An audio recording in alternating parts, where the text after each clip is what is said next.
बहुत पुरानी बात है।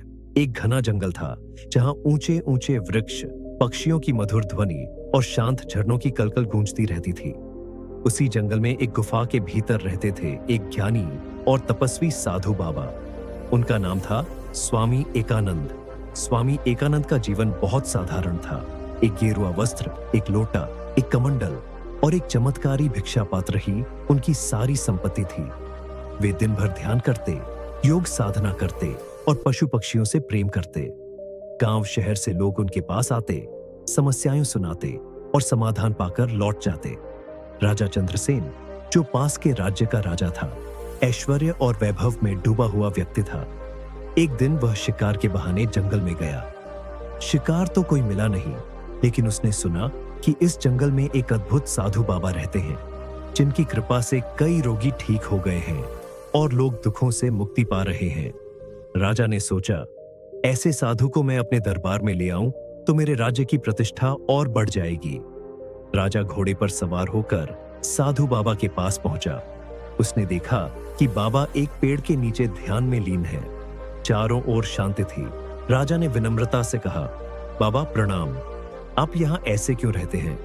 आपके ज्ञान और चमत्कारों से तो पूरा राज्य लाभान्वित हो सकता है। बाबा ने आंखें खोली, मुस्कुराए और बोले, राजन, प्रकृति ही मेरा महल है और संतोष ही मेरा धन। यहां मुझे जो मिलता है वही पर्याप्त है। राजा को उनकी बात समझ नहीं आई। उसने सोचा कि शायद बाबा गरीबी में जीते जीते आत्मसंतोष की बातें करने लगे हैं। उसने कहा, बाबा मेरे साथ महल चलिए, मैं आपको राजगुरु बनाऊंगा। आप जो चाहेंगे मिलेगा, सोना, रथ, सेवक, कीर्ति। बाबा ने हंसते हुए कहा, ठीक है मैं चलूंगा, लेकिन एक शर्त है। राजा ने पूछा, कैसी शर्त? बाबा बोले, जहां भी मैं जाता हूं मेरा यह भिक्षा पात्र साथ रहता है, पर यह कोई साधारण पात्र नहीं है। इसमें जितना भी डाला जाए यह भरता नहीं है जब तक देने वाला लोभ से मुक्त न हो। राजा को हंसी आई। मैं राजा हूं, मेरे पास सब कुछ है, मुझे किस चीज का लोभ होगा? बाबा मुस्कुराए और धीरे से बोले, राजन, देखने की बात है। साधु बाबा को राजमहल में बड़े सम्मान के साथ ले जाया गया। उनके स्वागत के लिए पूरा दरबार सजाया गया। स्वर्ण सिंहासन, फूलों की वर्षा और राजकुल की परंपराओं के अनुसार पूजा की गई। राजा ने सभा में घोषणा की, आज से स्वामी एकानंद मेरे राज्य के राजगुरु हैं। ये हमें धर्म, नीति और ज्ञान का मार्ग दिखाएंगे। साधु बाबा शांत भाव से बैठे रहे। फिर राजा ने अपनी शर्त पूरी करने के लिए कहा, बाबा अब मैं आपके पात्र में कुछ अर्पित करना चाहता हूं। बाबा ने इशारा किया, पात्र प्रस्तुत कर दिया गया। राजा अब परेशान होने लगा। वह दिन रात उसी पात्र को भरने की कोशिश करता, लेकिन पात्र खाली ही रहता। राजा ने सेनापति से कहा, क्या मैंने कुछ गलत किया है? मेरे पास इतना कुछ है, फिर भी यह पात्र भरता क्यों नहीं?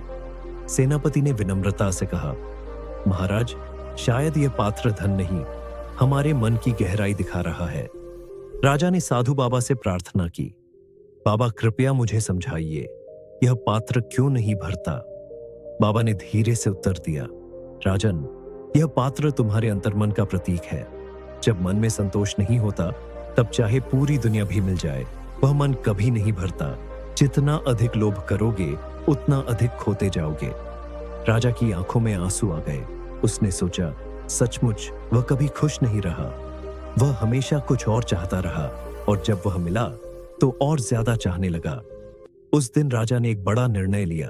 उसने अपने सारे आभूषण उतार दिए, साधारण वस्त्र धारण किए और जनता के बीच जाकर सेवा करना शुरू कर दिया। उसने महल में भोज नहीं, अन्नदान शुरू किया।